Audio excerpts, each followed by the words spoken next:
Welcome to Adventures by Jay and Letty. Planning your next Disney trip? Well, you have the right channel. Stay tuned as we answer your questions and concerns. For example, we'll be answering when is the best time to go to Disney? If you're planning on traveling to Disney with a baby or a toddler, what tips and tricks do we have to offer you guys to make your experience even better? And perhaps you ask yourself, well, why stay at a Disney property? So let's start off by answering when is the best time to go to Disney. I can tell you that you want to avoid definitely the summer months. You want to avoid anything from June, July, and August. I would definitely suggest March through May. April being the best month because you usually get less rain. I would say on May on average you do get a little bit more rain. And as far as crowds is concerned, I would definitely go in September. Because usually September is the month when kids are back to school. You can definitely enjoy, on average, less wait time and enjoy more of the parks, more of the characters, more of the shows. So definitely the best month, in my opinion, would be April.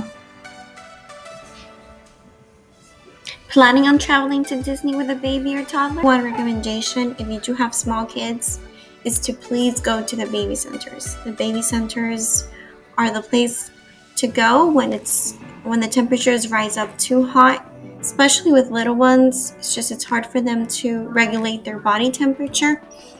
And so the heat becomes very exhausting for them. They become cranky, they can't take their naps. And these baby centers are just the key to that. So what we did with our family is that I went to the baby care center. My husband took my oldest daughter and rode some rides. And that way she was able to have a nice Disney experience while I was able to take care of the little one. Now, ideally, this is not the best, right? And going to Disney with toddlers it's hard, but going to Disney with babies is even harder. Therefore, if you can postpone your trip to a later date, that will be better. But if you can't, that's okay too. So this leads us to our last question. Why stay at a Disney property? Number one recommendation is that try to get a Disney hotel. It's easier to stay at the resorts. You have the bus transportations that they provide. If you stay at one of either Pop Century Resort or Art of Animation, you can use a Skyliner as a transportation, and we did.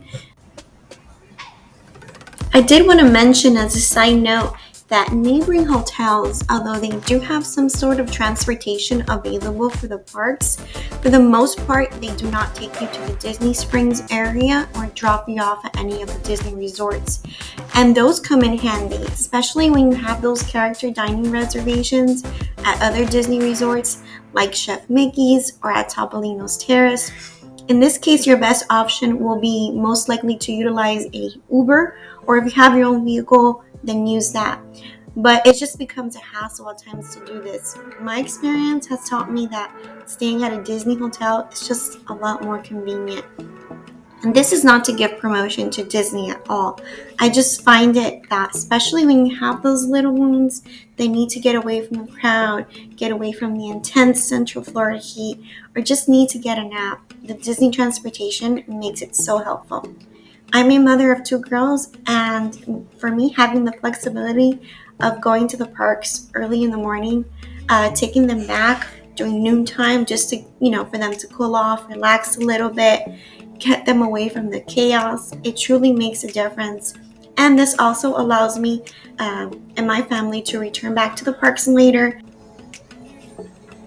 A pro tip for you and your family, if you're staying at any of the hotels that offer a Skyliner transportation, is to please utilize it, especially when the park closes. Everyone tends to run straight to the buses and uses that as their main transportation. But if you plan on staying at Art of Animation or Pop Century, the Riviera, or the Caribbean Beach Resort, don't hesitate to use this. It makes a huge difference. When visiting Epcot in particular, we found that the Skyliner to be extra helpful for us, especially if you plan on being close to the France Pavilion, since the Skyliner is literally steps away. So I hope that this tip helps you guys on your next vacation.